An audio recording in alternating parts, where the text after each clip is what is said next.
Dalawang magkaibang panukalang batas ang sabay na inihain sa plenaryo kaugnay ng reallocation o bagong paghahati ng 7 bakanting pwesto sa Bangsamoro Parliament.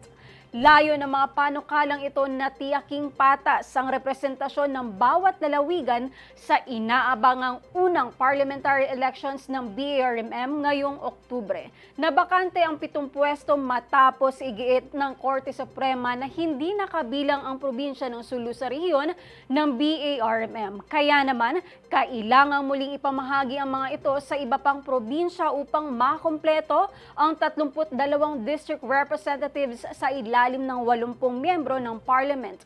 Kabilang ang 40 mula sa party representatives at 8 para sa iba't ibang sektor.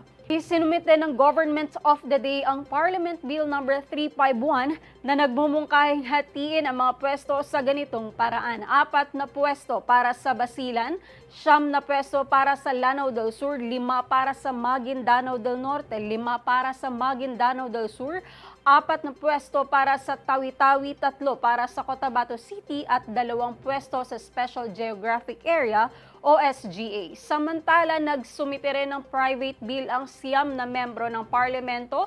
Iminungkahi nila ang ganitong hati: 4 para sa Basilan, 10 para sa Lanao del Sur, 5 sa Maguindanao del Norte, 5 sa Maguindanao del Sur, 4 para sa Tawi-Tawi, 3 sa Cotabato City at 1 lamang para sa SGA. Ipinunto ni Floor Leader Sha Elijah Dumama Alba na parehong layunin ng dalawang panukala ang makatarungan at balanseng representasyon ng Bangsamoro sa nalalapit na halalan. Sa oras na maipasa ang batas, agad nang gagamitin ang bagong distritong hati bilang gabay sa eleksyon.